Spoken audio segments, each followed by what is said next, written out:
So this afternoon I had a conversation with one of my daughters about some of the healing that I'm going through from my post-traumatic stress by reading a book that about being courageous and stories written by a person in counseling. And first of all, I want to say sometimes it's kind of uneasy thinking that when you go to counseling, there's a potential that your counselor is going to be putting your story in a book, although they'll use they'll change the name. But it would seem to me that if a counselor is ever going to do that, they should have to ask their patient for permission. I'm just saying. Because I'm just saying. I guess sometimes we don't always think, though. We talk about things all the time, and I guess sometimes I've talked about how just in life I've met somebody who said this, that, or the other thing. So at least they're changing the names in the stories. And Lord knows we all have different similar stories throughout our lives.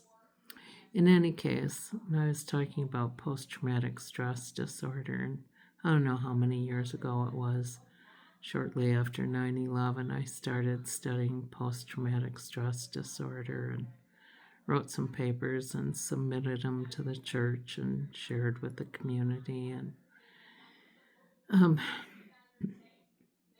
wanted to get a team together for presenting it. And I think some people did form teams or rewrite it and use it according to whatever, and that's all fine and dandy.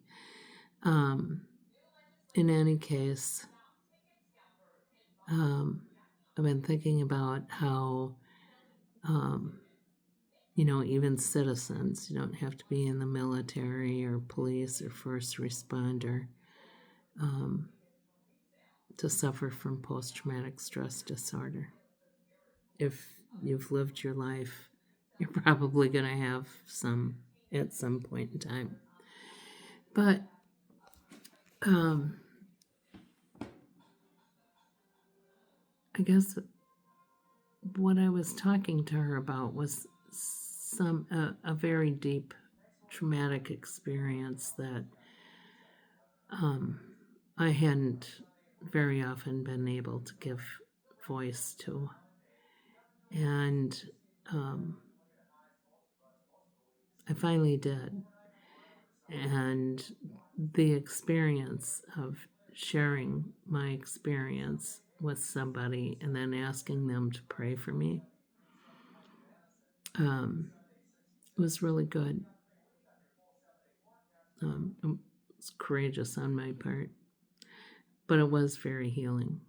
And the Lord seems to be putting me through some of this stuff. And so I started, as I was talking to my daughter, I said, I've been thinking about it for a few weeks. As we approach the end of our lives,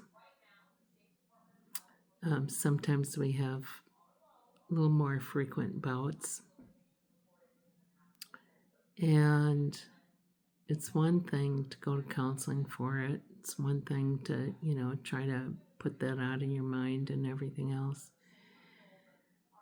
But the Bible also tells us that the Lord reveals things to us in His timing for His good purpose. And His purpose is always good.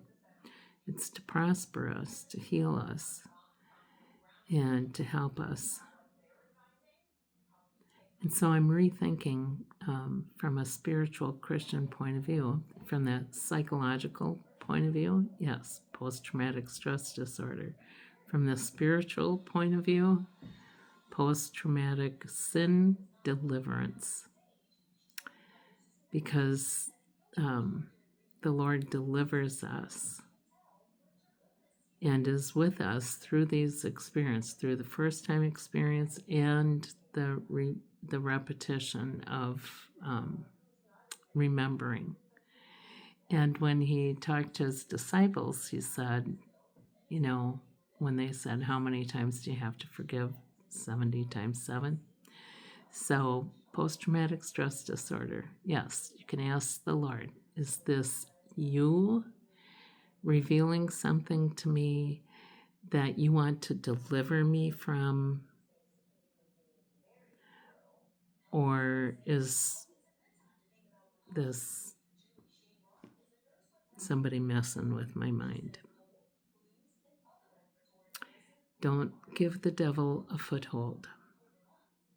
When you're feeling that stress, take it to the Lord in prayer. Ask for his help and an opportunity to be healed. And he'll give it to you in his time, in his way.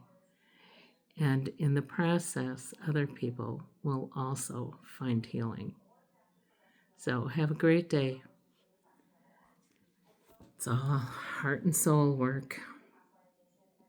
Body, heart, mind, and soul. Love the Lord your God with all your heart, soul, mind, and strength. Love your neighbor as yourself. There's a little piece of God living in you. You gotta love the God in you. Gotta love yourself. The Lord loves you. Who are you to not love you? Have a great night.